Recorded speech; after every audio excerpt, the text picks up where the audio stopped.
حضرت سیدنا صہیب رضی اللہ تعالیٰ عنہ سے روایت ہے کہ رسول کریم صلی اللہ علیہ وآلہ وسلم نے فرمایا، تم سے پہلے کے لوگوں میں ایک بادشاہ ہوا کرتا تھا جس کے پاس ایک جادوگر تھا۔ جب وہ بوڑھا ہوا تو اس نے بادشاہ سے کہا، میں بوڑھا ہو گیا ہوں، لہٰذا میرے پاس کسی لڑکے کو بھیجو تاکہ میں اسے جادو سکھاؤں۔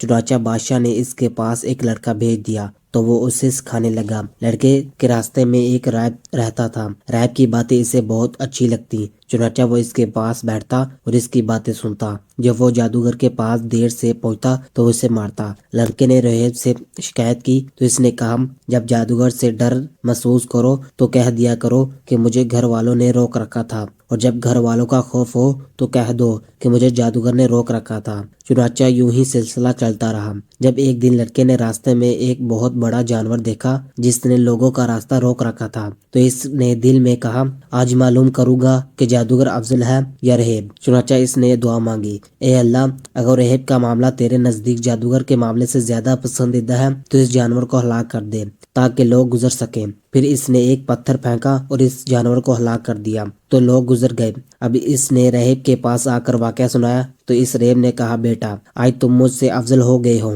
تمہارا معاملہ وہاں تک پہنچ گیا جس کو میں دیکھ رہا ہوں، اور ان قریب تمہاری آزمائش ہوگی۔ جب تمہیں آزمایا جائے تو میرے بارے میں نہ بتانا۔ اب لڑکے کی یہ کیفیت ہوگی کہ اللہ کے حکم سے وہ پیدائشی اندھوں اور برز والوں کو شفا دینے لگا، وہ لوگوں کا ہر قسم کا علاج کرنے لگا۔ بادشاہ کا ایک عام مجلس نابینا تھا۔ جب اس نے لڑکے کے بارے میں سنا تو وہ بہت سے طوائف لے کر اس کے پاس آیا اور کہا، اگر تم مجھے شفا دیتے تو یہ سب کچھ تمہیں دے دیا جائے گا۔ اس نے کہا، میں کسی کو شفا نہیں دیتا، شفا اللہ تعالیٰ کے دست قدرت میں ہے۔ اگر تو اس پر ایمان لے آئے تو میں دعا کروں گا اور تجھے شفا دے گا۔ چنانچہ وہ اللہ پر ایمان لایا اور اللہ نے اسے شفا عطا فرمائی۔ پھر وہ حسب معمول بادشاہ کے پاس آ کر بیٹھا تو بادشاہ نے پوچھا، تیری بنائی کس نے لوٹا دی؟ اس نے کہا، میرے رب نے۔ بادشاہ نے کہا، کیا میرے علاوہ بھی تیرا کوئی رب ہے؟ اس نے کہا، میرا اور تیرا رب اللہ ہے۔ یہ سن کر بادشاہ نے اسے پکڑا اور اس وقت تک سزا دیتا رہا جب تک اس نے لڑکے کے بارے میں نہ بتایا۔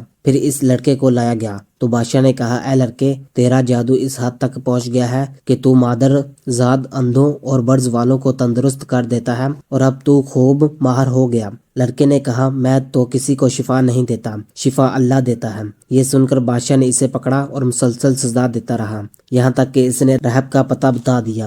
راہب کو لایا گیا اور اس سے کہا گیا کہ اپنا دین چھوڑے، تو اس نے صاف انکار کر دیا۔ بادشاہ نے اس کے سر کے درمیان رکھا اور سر کے 2 ٹکڑے کر دیے، پھر اپنے مصائب سے کہا کہ وہ اپنا دین چھوڑ دے، تو اس نے بھی انکار کر دیا۔ بادشاہ نے اس کے سر پر بھی آرا رکھا اور اس کے بھی 2 ٹکڑے کر دیے۔ پھر لڑکے کو لایا گیا اور اس سے بھی دین چھوڑنے کا مطالبہ کیا گیا، اس نے بھی انکار کر دیا۔ چنانچہ اسے چند آدمیوں کے حوالے کر دیا گیا، اگر یہ اپنے نئے دین سے پلٹ جائے تو ٹھیک ہے، ورنہ اسے فلاں پہاڑ کی چوٹی سے نیچے گرا دینا۔ چنانچہ لوگ اسے پہاڑ کی چوٹی پر لے گئے۔ اس نے دعا کی، اے اللہ، جس طرح چاہے مجھے ان سے کفیت کر۔ چنانچہ پہاڑ لرزنے لگا اور وہ گر پڑے۔ لڑکا بادشاہ کے پاس پہنچ گیا۔ بادشاہ نے پوچھا، تیرے ساتھ جانے والوں کا کیا بنا؟ کہا، اللہ نے مجھے ان سے بچا لیا۔ بادشاہ نے اسے کچھ اور آدمیوں کے حوالے کیا، کہا کہ اسے کشتی میں سوار کر کے دریا کے وسط لے جاؤ، اگر اپنے دین سے پھر جائے تو بہتر ہے، ورنہ اسے دریا میں پھینک دینا۔ چنانچہ وہ اسے لے گئے اور اس نے دعا کی، اے اللہ،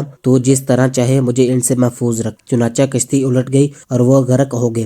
لڑکا پھر بادشاہ کے پاس پہنچ گیا۔ بادشاہ نے پوچھا، تیرے ساتھ جانے والوں کا کیا بنا؟ اس نے کہا، اللہ نے مجھے ان سے بچا لیا، تو اس نے اس وقت تک مجھے قتل نہیں کر سکتا جب تک تیری بات پوری نہ کرے۔ بادشاہ نے کہا، بتا کیا بات ہے؟ اس نے کہا، لوگوں کو ایک جگہ جمع کر کے مجھے ایک لکڑی پر سوری چڑھا دے، پھر میرے ترکش سے ایک تیر لے کر یہ الفاظ کہتے ہوئے مجھے تیر مار دے، اللہ کے نام سے جو اس لڑکے کا رب ہے، تو جب ایسا کرے گا تو مجھے قتل کر سکے گا۔ چنانچہ بادشاہ نے لوگوں کو ایک جگہ جمع کر کے لڑکے کو سوری پر لٹکا کر اس کے ترکش سے ایک تیر لیا اور کمان میں رکھ کر بسم اللہ رب العلامہ کہا اور پھر تیر پھینک دیا جو لڑکے کی کنپٹی پر لگا۔ اس نے اپنا ہاتھ کنپٹی پر رکھا اور اس درفانی سے آخرت کی طرف کوچ کر گیا۔ یہ دیکھ کر وہاں موجود لوگوں نے کہا، ہم اس لڑکے کے رب پر ایمان لے آئے۔ جب لوگوں کی یہ حالت بادشاہ کو پتا کر کیا کہا، جس بات کا خطرہ تھا اللہ نے سب کچھ تیرے ساتھ کر دیا۔ یہ سن کر بادشاہ نے گلیوں کے دہانے پر خندق کھودنے کا حکم دیا۔